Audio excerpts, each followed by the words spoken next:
بسم الله الرحمن الرحيم الحمد لله وكفى والصلاة والسلام على الحبيب المصطفى صلى الله عليه وعلى آله وسلم تسليما كثيرا إن الله وملائكته يصلون على النبي يا أيها الذين آمنوا صلوا عليه وسلموا تسليما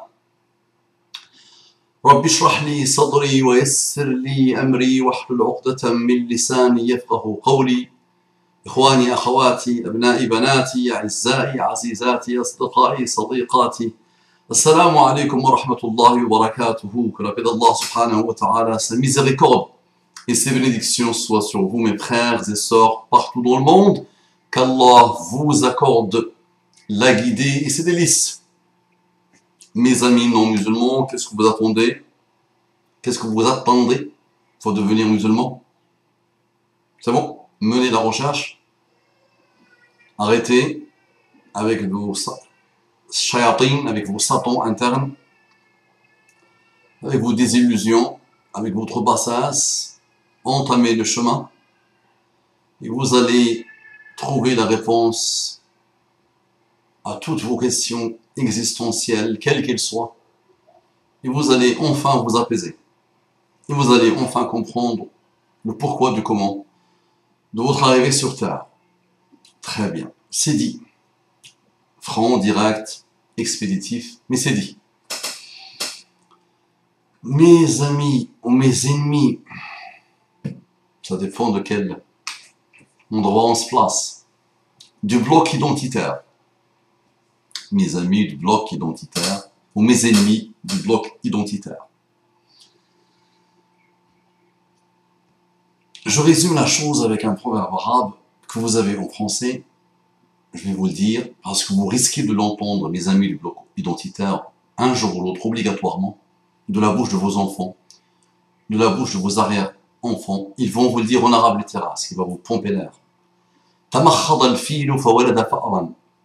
تمخض الفيل فولد فأرا. En français, vous avez la montagne a accouché d'une souris.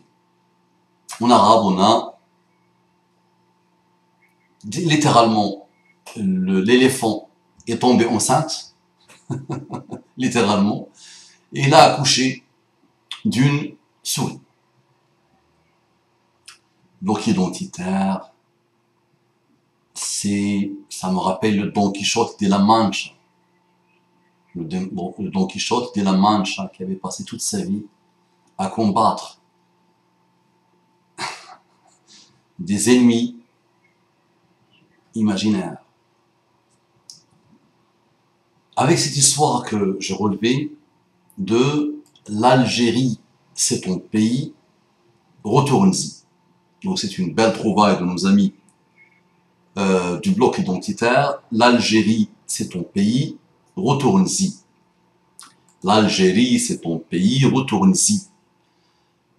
La montagne a encore accouché d'une souris parce que avec ce type de slogan, avec ce type de vidéo, avec ce type d'article que vous nous lancez de temps à autre, avec ce type d'action malheureusement équivalente à de l'inaction, ça n'avance pas. Soyez malin, soyez intelligent et prenez mon conseil. Je vous veux du bien.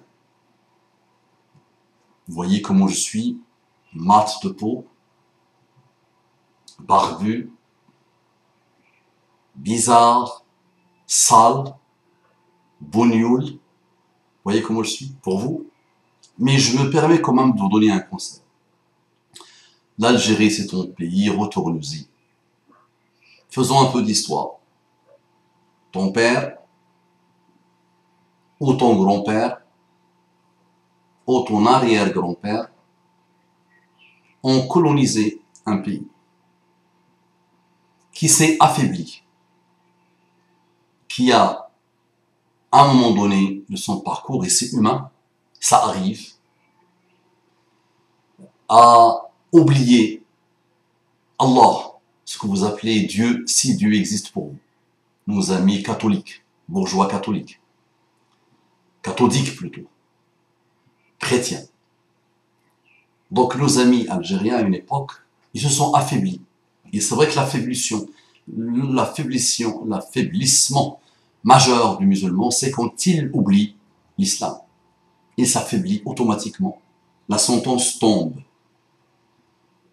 Ton père, ton arrière-grand-père, en fonction de ton âge, est parti profiter de l'occasion de l'affaiblissement et il est tombé comme une punition pour les Algériens. Donc il a colonisé l'Algérie. Plus de 132 ans de malheur. Il a sapé l'Algérie. Il a tué. Il a massacré. Il a violé. Il a détruit. Il a affamé.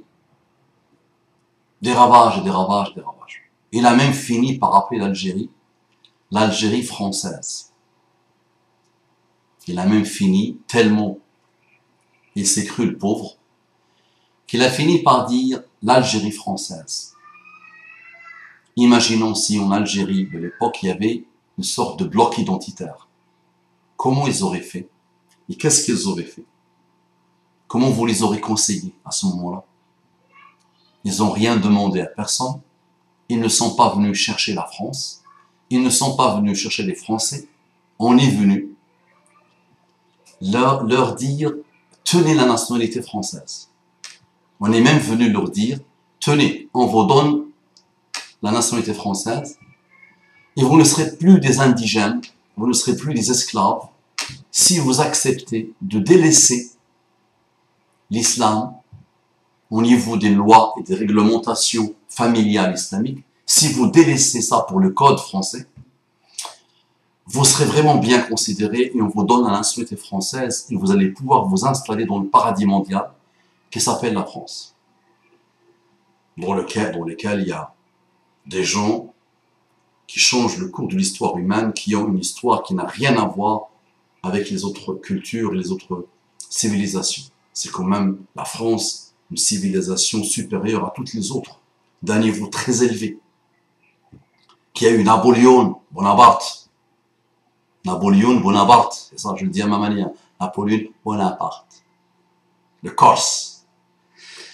Donc, vous avez même que ton père, ton grand-père et ton arrière-grand-père seulement ont proposé aux Algériens de demander la nationalité. Même pas de demander, ils leur ont dit tenez la nationalité, juste délaissez l'islam dans votre pratique familiale. Ne l'appliquez pas, ne l'appliquez plus dans la famille, votre famille. Cherchez les lois françaises, ne prenez pas les lois musulmanes.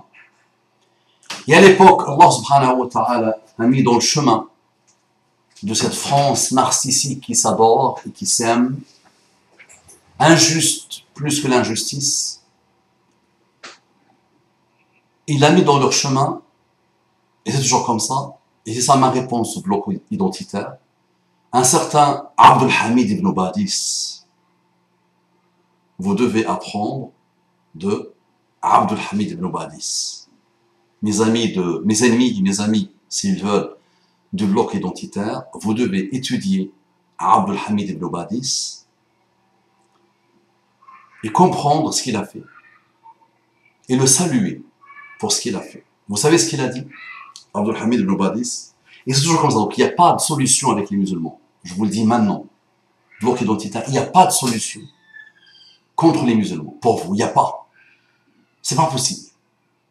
Violence, méchanceté, dureté, tu aimes ton Algérie, retourne-y, l'Algérie c'est ton pays, retourne-y. Ça ne marche pas.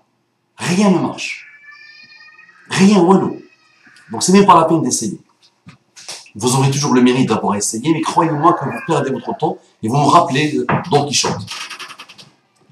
Abdul Hamid ibn Badis a parlé d'une référence. A parlé de la référence des musulmans, qui est l'islam. Non, la référence des musulmans, c'est l'islam, c'est pas la race. Non. C'est pas un endroit. Non. C'est pas une époque. Non. Ce n'est même pas une histoire. Non. Ce n'est rien de tout ça et de tout le reste. La référence des musulmans s'appelle l'islam. Ibn Badis a dit aux Algériens de son époque à lui, il vous a tué avec ça, il a fini avec la France, même s'il n'a pas assisté, il n'a pas vécu la libération de l'Algérie. Mais il avait fait le nécessaire, il avait semé les graines. Il avait dit, tu acceptes cette offre de la France, tu deviens kafir, mécréant. Tu deviens kafir, mécréant. Réglé. Les musulmans, il ne faut pas leur dire ça. Quels qu'ils soient les musulmans, il ne faut pas leur dire ça. Aïe, aïe, aïe, aïe, pas possible. Kafir, mécréant, c'est-à-dire il renie Allah, son prophète et l'islam. Ah non, non, non, non, non. Ah non, non, non, non, je ne veux pas être français. Il y a eu à peu près plus de 2000 et quelques vendus qui, malgré cette fatwa de Nobadis, Abdelhamid Nobadis, ils ont accepté l'offre française. Le barbu, le sale arabe, le bonioul, pourquoi tu nous racontes tout ça? Parce qu'en disant à mes bien-aimés les Algériens, l'Algérie est ton pays, retourne ici, vous jouez les malins. Parce que vous leur avez dit, vous, aux Algériens, et là c'est moi qui joue le malin, l'Algérie française, vous leur avez offert la nationalité française, la nationalité du paradis. France, vous savez. Vous leur avez dit l'Algérie française. Vous êtes partis les chercher. Vous avez beaucoup de Français, vos tantes, vos oncles, vos grands-parents, qui aiment l'Algérie, qui ont un rapport très, très, très particulier avec l'Algérie. C'est la nostalgie du cœur qui parle. C'est même pas la nostalgie du colonialisme qui parle. C'est vraiment, il y a eu quelque chose. Il y a eu un déclic entre les Français d'abord et les Algériens. Et de l'autre côté, il y a eu d'abord de la haine de l'Algérien pour le Français qui l'a colonisé, qui l'a ravagé, qui l'a détruit, qui a tué ses parents, qui a détruit sa terre, qui a ravagé ses mosquées, qui a fait vraiment beaucoup de choses mauvaises. Donc imaginez cette relation extraordinairement conflictuelle, explosive, qui fait que vous les avez massacrés. Et une partie de vous sont tombés amoureux de l'Algérie, des Algériens. Et eux, ils ont été massacrés, et une partie d'eux ont gardé une haine viscérale contre la France, qui est presque viscérale, qui est au niveau de l'ADN. Mais malgré ça, nos Algériens, qu'Allah les bénisse, qui ont un mélange d'énormes valeurs islamiques, avec des valeurs d'honneur et de bravoure, vous ont presque pardonné. Ont presque pardonné à vos parents et à vos grands-parents, même si vous n'avez jamais voulu vraiment et clairement demander pardon pour le ravage et les ravages et pour le mal que vous leur avez fait. Ils vous ont pardonné. Et ils sont venus, puisque une partie de vous montre un amour pour eux. Il y a eu des liens entre la France des Français et l'Algérie des Français, pour vous. Ils sont venus s'installer dans ce pays. Ils sont venus construire la France. Ils ont participé à la construction de la France, de ses autoroutes, de ses usines, de ses facultés, de ses écoles d'ingénieurs, de ces grandes entreprises. Et ils ont bâti la France que vous, malheureusement, combattez aujourd'hui, mes amis du bloc ou mes ennemis du bloc identitaire. Mais non, on ne combat pas la France, le barbu, le sale arabe, le sale musulman, l'intégriste. Mais si, parce que cette France-là, malgré toutes ses bêtises, malgré toute son injustice, à un moment donné, elle a eu besoin, je dois même enlever le malgré, de ces anciens esclaves algériens pour la construire. Et dans les deux cas, il y a eu des liens d'amitié, de fraternité, d'amour qui se sont créés. Le premier s'est créé malgré l'injustice, malgré les ravages que des Français ont fait. Quelques-uns parmi eux sont tombés amoureux de l'Algérie, qu'ils ont voulu française. Et le deuxième, c'est le fait qu'ils ont fini par appeler ces Algériens pour construire cette France qui a été délabrée suite à la Deuxième Guerre mondiale. Les Algériens ont fini par pardonner. Nos amis français n'ont toujours pas voulu vraiment demander pardon. Mais les Algériens sont venus construire la France, créer des vies en France, vivre en France, mourir en France, avoir des enfants en France. À leur arrivée,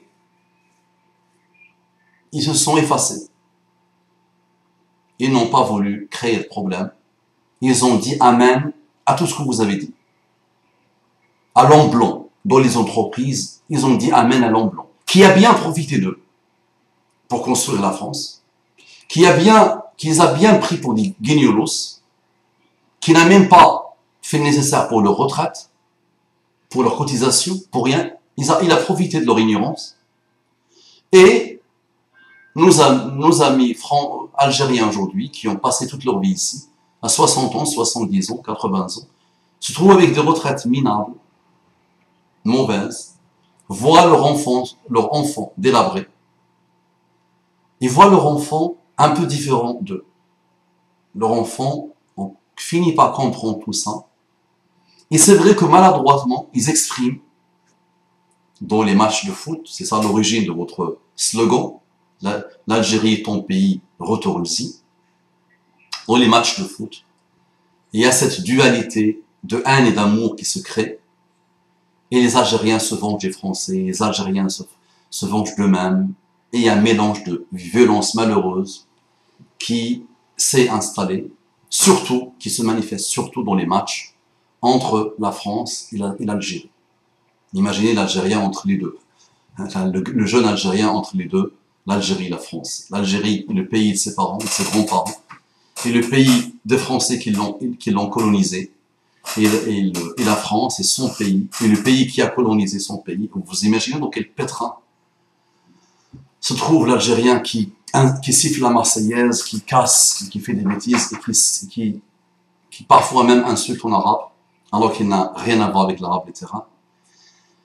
Donc, en lui disant à cet Algérien, jeune, immature, inexpérimenté, souvent délabré, souvent frustré, qui souffre pour ses parents, pour ses grands-parents, en lui disant, l'Algérie est ton pays, retourne-y, minablement de cette manière-là, qu'est-ce que tu fais? Tu rajoutes le feu au feu. Il ne va pas retourner en Algérie, qui n'est pas son pays. C'est une escroquerie intellectuelle de lui dire l'Algérie est ton pays. L'Algérie est une terre d'Allah. La France est une terre d'Allah. Il n'y a pas de terre où Allah a démissionné. Et Allah a voulu, imaginez, à la base, par votre volonté de coloniser, par votre amour de l'injustice, Allah a voulu que les Algériens s'installent en France. Naam, en ce moment, quelques Algériens, comme quelques X ou comme quelques Y, connaissent un peu d'éloignement de leur religion. Non, pas tous. Mais alhamdoulilah, ils sont en train de se réveiller.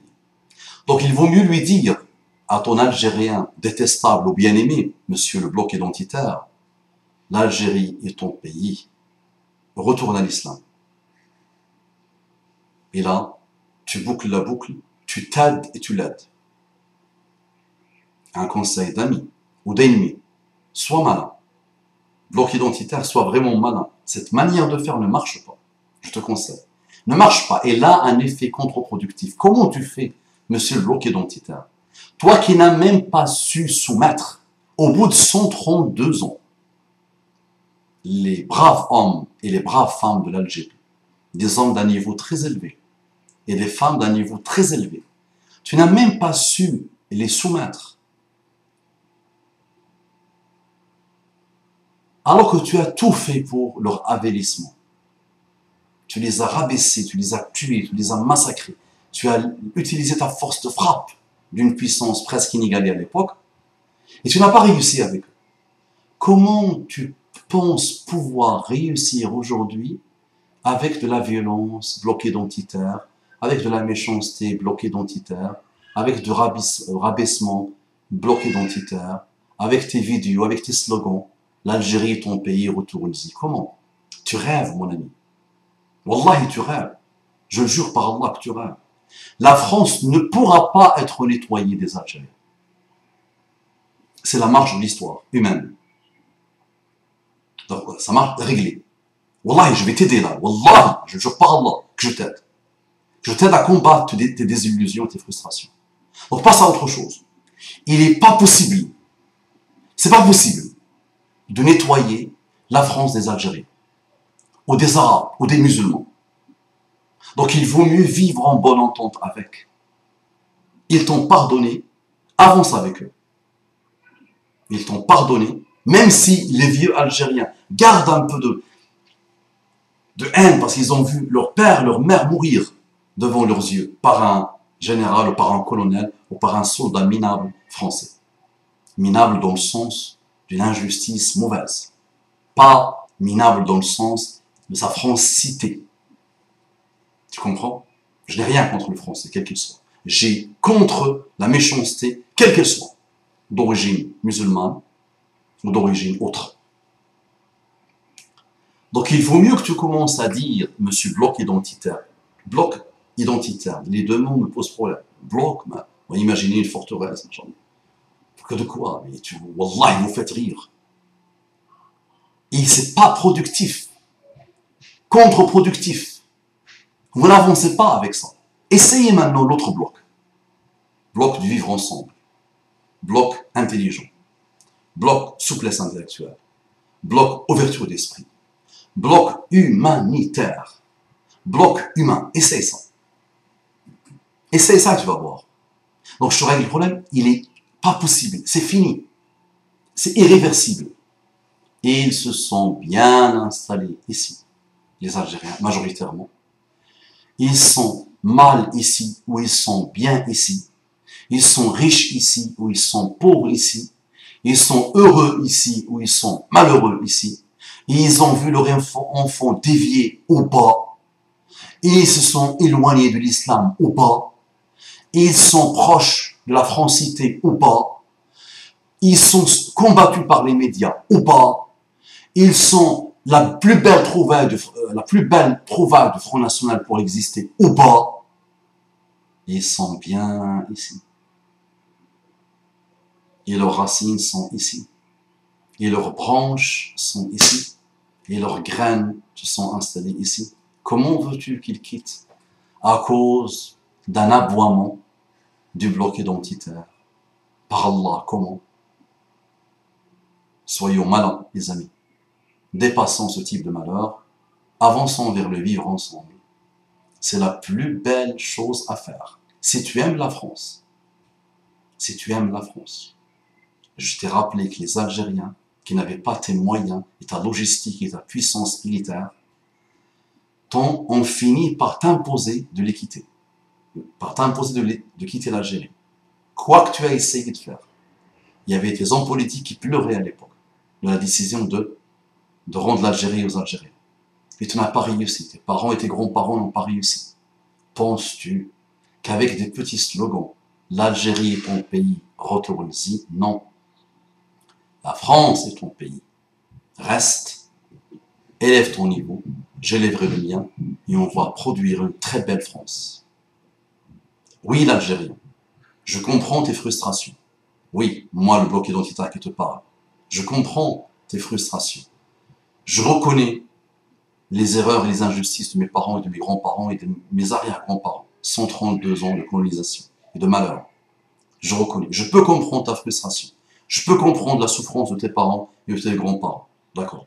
Trouvons un terrain d'entente pour avancer ensemble vers une très belle citoyenneté pour l'intérêt de la France. La haine, la méchanceté, la violence, les bassesses, les slogans bas de ce niveau-là mettent l'huile satanique, explosive, sur le feu. Et c'est la France qui paye derrière. C'est ta chère France. La France aux Français, oui. Et l'Algérien est un Français, d'abord. Oui. Il est né ici. L'Algérie est le pays de ses parents, oui. De ses grands-parents, oui. Mais ceux qui sifflent la Marseillaise aujourd'hui, maladroitement, ils n'ont pas le droit de le faire islamiquement parlant. Ils n'ont pas le droit de le faire humainement parlant. Ils n'ont pas le droit de le faire en tant que citoyens. Et c'est pas de siffler les Marseillaises et d'être la cause de violence. En plus, autour d'un ballon, un match de foot. Il peut encourager son Algérie, l'Algérie de ses parents. Il peut encourager sa France. Et moi, à sa place, même si je ne suis pas dans ces milieux de football, à sa place, j'applaudis pour la France et pour l'Algérie. À sa place, j'applaudirai, je serai content pour la France et pour l'Algérie, dont la joie et la bonne humeur et le respect et le bonheur. J'espère que tu as compris ce que j'essaie de te dire. C'est un conseil que tu n'entendras presque jamais. Analyse bien, d'accord? Et avance, s'il te plaît, pour l'intérêt de ta patrie, chère France, oh ma France, oh ma chère France. Je parle de toi, d'accord? Et je parle de cet Algérien aussi, qui aime cette France même s'il l'insulte. Il l'insulte peut-être même parce qu'il l'aime, et parce qu'il l'a déçu, et parce que tu l'as déçu, et parce que tes médias l'ont déçu, et parce que tes hommes politiques l'ont déçu. Alors, donc il est amoureux d'elle, il l'insulte. Tu as déjà vu ça? Oui, ça existe. Tu peux insulter ta propre mère, alors que tu l'aimes à un amour infini. Réfléchis, propage, que Dieu te bénisse, et te guide avant qu'il te bénisse. À la prochaine.